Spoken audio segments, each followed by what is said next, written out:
ক্ষেপণাস্ত্রই যেন চিরে যাচ্ছে আস্ত আকাশ।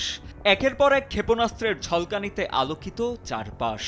দেখে বাস্তবিক রণক্ষেত্রের দৃশ্য বলে মনে হলেও মূলত সক্ষমতা যাচাই ও প্রশিক্ষণের উদ্দেশ্যেই ছোড়া হচ্ছে দূরপাল্লার এসব ক্ষেপণাস্ত্র। সম্প্রতি এমনই একটি অত্যাধুনিক পারমাণবিক মহড়ার দৃশ্য প্রকাশ করেছে রুশ প্রতিরক্ষা মন্ত্রণালয়। কৌশলগত পারমাণবিক বাহিনীর এই মহড়ায় আন্তঃমহাদেশীয় ব্যালিস্টিক ক্ষেপণাস্ত্রের উৎক্ষেপণ অনুশীলন করা হয়। ক্রেমলিনের দাবি, এসব ক্ষেপণাস্ত্র অনায়াসে যুক্তরাষ্ট্রের ভূখণ্ডেও আঘাত হানতে পারে।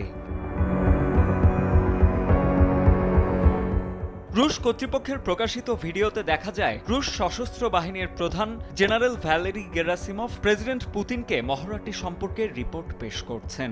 এই মহড়াটি এমন এক সময় হলো যখন রুশ প্রেসিডেন্ট ভ্লাদিমির পুতিন ও মার্কিন প্রেসিডেন্ট ডোনাল্ড ট্রাম্পের মধ্যে দ্বিতীয় শীর্ষ বৈঠকের পরিকল্পনা স্থগিত হয়ে যাওয়ায় দুদেশের সম্পর্কে নতুন করে অনিশ্চয়তা সৃষ্টি হয়েছে।